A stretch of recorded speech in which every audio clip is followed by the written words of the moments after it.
So here we are with the S25 Ultra. I am less than 24 hours into this, but I'm going to label the title as 24 hours in because I have a pretty good feel of this device. Wanted to discuss my thoughts a little bit more and go through some of the customizations I have done to make this device more suitable for me. First of all, this color, this silver blue, I'm not sure how well it comes through on camera for you guys, but this silver blue looks really, really nice as I tilt it back there. One thing that was surprising to me, if you haven't seen my unboxing and initial impressions, is just how large the cameras really are. And like I said in that video, I've seen this on display in Best Buy, but I guess I just didn't really pay attention to the cameras. But they are mighty massive, right? But the feel in the hand of this device is really, really, really good. I really do like it. Out of the devices I've had, I mean, even in the last few years, besides an iPhone, I had a 15 Pro Max in the natural titanium. That device felt really, really good in the hand. This, in terms of just Android, this one feels so good in the hand. I mean, I absolutely love it. I love that the sides are a matte texture, just like the back of the device. So I'm definitely, I mean, this is probably number one for me in terms of feel in the hand. It's not too heavy. The Pixel is definitely heavier. The OnePlus feels a little heavier. And if you look at the spec sheets, I'm pretty sure the S25 Ultra here is, what, 5, 6, 7 grams lighter than even the OnePlus 12. So that's why the 10 Pro XL feels so heavy. Haven't had a chance yet to test the outdoor brightness alongside my OnePlus 13 and Pixel 10 Pro XL. The weather here where I live has just been kind of awful the last few days. It's just been rainy, and so I haven't felt like going out anywhere. Yeah, the S25 Ultra, the S Pen. Okay, let's just kind of start there. If we take the S Pen out here, I have to admit I don't know how much I'm going to use this. So far, I haven't used it very much. If we change the color to white here, but this does feel. Oh, my fantastic handwriting. I accidentally hit back. Let's hit cancel there. I'm too close to the edge. Testing. I mean, look at that. Fantastic handwriting. Uh, it does feel really nice, really accurate. There's no delay to it, so that feels really, really good. I know from last year with the S24 Ultra, they go to the eraser here. They took away the Bluetooth functionality, and that's a real bummer. I can't really speak on how much that bothers me, but I know from watching the reviewers that I watch, just doesn't make much sense for a company to take a feature like that away, even if they found that many people weren't using it. But here we go with the face unlock. Now the lighting is decent where I'm at, as you can see. I have like a desk lamp above here on my shelf. So the face unlock, I'm not going to look at it. And here I'm going to look at it. 1, 2, 3. There we go. 1, 2, 3. Right. And the fingerprint sensor is just so. It's really good too. Wait, what happened there? I think that was my fault. So biometrics seem to be really, really good, which, as to be expected, this is a flagship device. Something I really like about the S25 Ultra 2 is, last year with the, maybe it's better if I kind of show it this way. Last year with the S24 Ultra, these corners were very, very pointy. And although these still, I definitely wouldn't call these sharp, right? They're not sharp, whereas last year they definitely were sharp.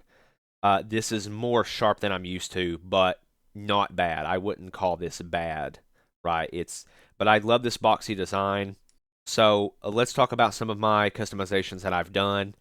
Okay, so when I first set up the phone, I did transfer a setup with, Smart Switch from my OnePlus 13.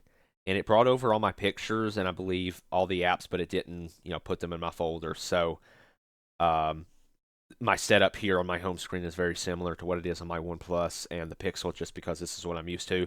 So I have a folder with financial apps, Bitwarden, which is a password manager, YouTube, Messenger, Gallery, right? If you snap a picture, just want to look at it really quickly. I've left the Galaxy Store here on the home screen and the Play Store. I mean, I probably don't need those, but I've just left them there for now. But when I initially set up the device, it had a Google folder here on the home screen. I think it was set to a 4x6. There was a weather widget, a Now Brief little widget, so I got rid of those because I actually put my weather in the smart sidebar, the side panel. I did change the background. You guys can let me know if you like that. I think it looks pretty good. So the first thing I did is I went into settings here. I left the app size at, I'm not sure if this is default, but it's just right there in the middle for the app size. The app labels, I've turned those off on the home screen. I just think it has a more clean look. I wish you were able to hide it in the app drawer. My home screen layout is just home screen in the apps drawer, but you can change that to be home screen only, kind of like an iPhone, so it has all your apps on pages. My home screen, I set it to a 5x6. I think default it was, yeah, it was a 4x6 out of the box, but I changed it to a 5x6. That's just what I prefer. What's really nice too is you could change the app drawer to be 4 columns or 5 columns, so there's 4, just 4 apps across 4 columns, but I like it on 5. Speaking of the app drawer real quick, if we swipe up and go to that, if you hit the 3 dots at the bottom right and you go to sort, if you change this to custom order so you can pull your apps around and organize it, it'll be like pages, so like horizontal, like that. You may prefer that, but I'm just so used to it being in alphabetical, it just makes sense in my mind. So the app drawer then becomes vertical. So I definitely prefer it that way. So let's go back into settings. Now some of these settings, if I don't mention, it's because I haven't changed them. It's nice to see you can also lock your home screen layout. That's kind of a standard Android feature. Definitely like to see that. App icon badges, you can choose to do a number. Can you change that? Oh, you can do a dot or a number, which is nice. I guess I'll just leave that on number. Swipe down for notification panel. I guess if you turn that off, it just won't work, right? Oh, yeah, app drawer. So that's a different way you can enter the app drawer. So I definitely like being able to swipe down for notification panel, so I'll leave that turned on. So that's the things I changed in here. Now let's talk about the smart sidebar. So I'm just going to go into my settings and search sidebar. Okay, I'm glad that auto-corrected. Edge panel. So if we go there, it's actually under display.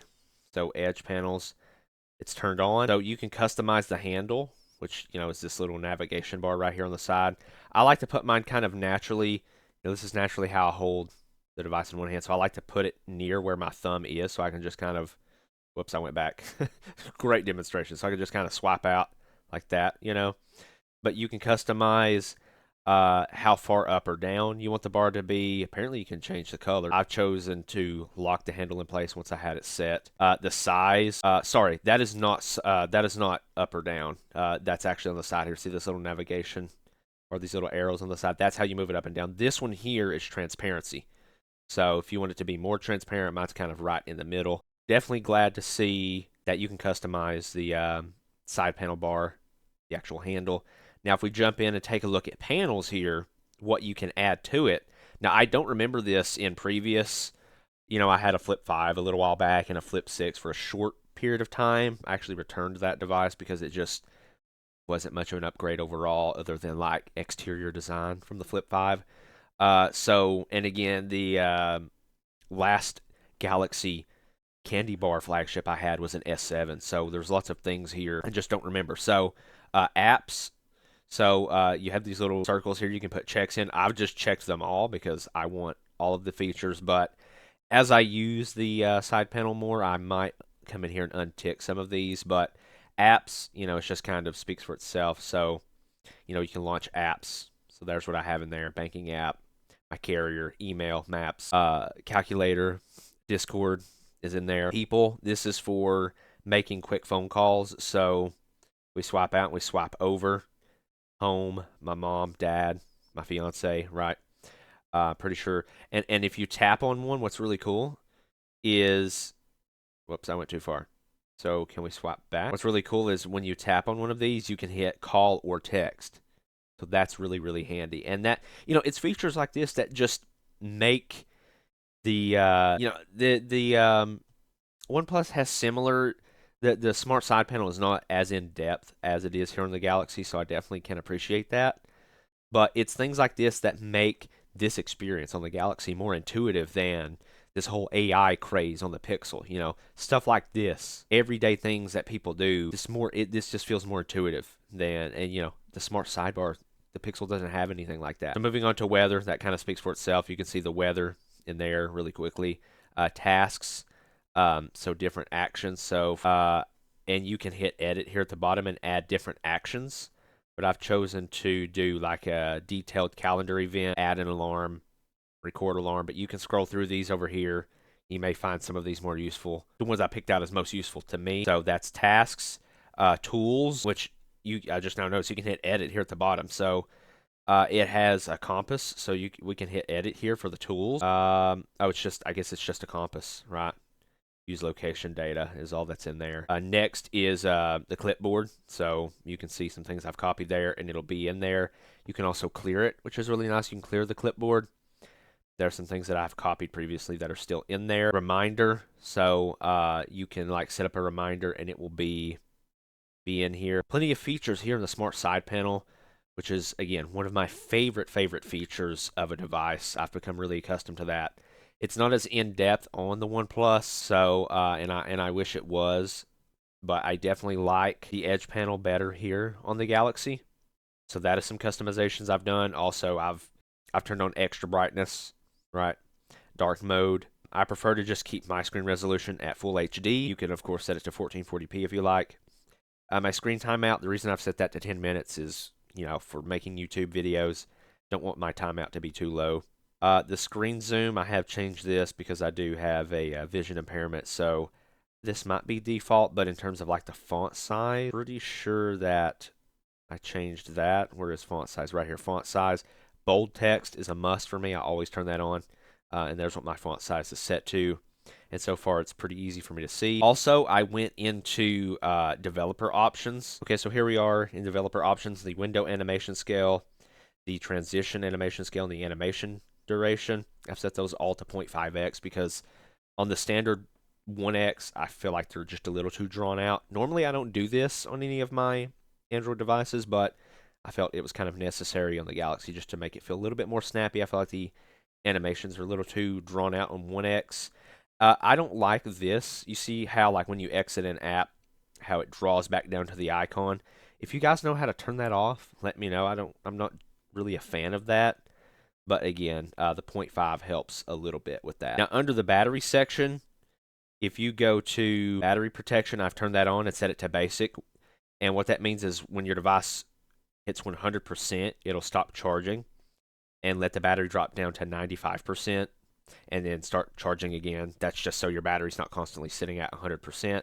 There's also a maximum. You can set a level, right? Whatever you want to. And then there's adaptive. So you can turn that on. And I think this is based on your alarm. So it'll stop charging at 80% and then finish charging to 100% right before you wake up. So I think that's definitely based on an alarm. So it's good to see some battery protections in place. And as you can see, it still says learning usage patterns. So far, battery life seems to be really good, even though the OnePlus has a 6,000 milliamp hour battery. Battery life seems to be really good here on the S25 Ultra. Another thing I've done is download the Good Lock app. You can do that in the Galaxy Store. So here's what the Good Lock app looks like. So I've downloaded that because you can do tons and tons and tons of customizations if you haven't heard of Good Lock. What I have done is customize my quick toggles, right, the color. So let's just jump in and take a look at that. Okay, so in Good Lock here, the things I've downloaded, I've only tinkered with Theme Park so far, but I have Quickstar and Registar downloaded. But if we go into Theme Park, you can see I have a custom theme here at the bottom. You can do an overall theme, keyboard, quick panel, and yeah, the icons, customization of your icons. But let's take a look at my custom quick panel theme. So there we go. For the color, like the fill-in color of the icons, I have that set to white. The color when a toggle is enabled is like a blue. The color when a toggle is not turned on is like a dark gray. The same thing for the fill-in color is white. So what you could do is change the color, the fill-in color of the actual icon when a toggle is turned off. So like I keep Bluetooth turned off. You could set that to where it's red when things are not turned on, and you could set the fill-in color to like green if you wanted to when they're turned on. I've also customized the color of the text of like notifications, and then the notification banner I've set to black. So it's really neat. I just love this kind of customization on the Galaxy. I'm pretty sure you don't get this anywhere else on Android.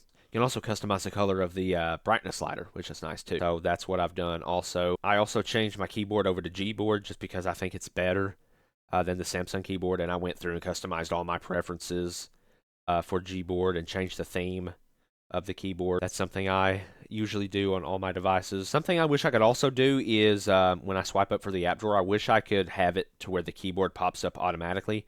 Maybe I'm missing something. Maybe I can enable that sort of feature in one of the Good Lock applications. If you guys know how to do that, let me know. I just think it would be easier because, like, usually if I swipe up, I'm trying to just search an app, right? And I just don't want to scroll. I mean, I know the search bar is right there, but just having the keyboard pop up so I can start typing, just one less step, just to make the flow easier. So yeah, so far I'm really enjoying the S25 Ultra. I'm keen on comparing the brightness between all three of these. I really want to keep the S25 Ultra, but one of the important things to me is being able to see my display outdoors, and unfortunately with my vision impairment, that is just increasingly difficult. But again, the Pixel 10 Pro XL display outdoors on 100% brightness is just so bright. I absolutely love it. I have minimal trouble viewing this phone outdoors, so I'm just really hoping the Galaxy is close to the Pixel in terms of brightness. But yeah, let me know what you guys think of my customizations I've done so far to my S25 Ultra. If you have any suggestions for customizations that you do on your Galaxy device, be sure to let me know down in the comments. I appreciate you watching, and I'll see you in the next video.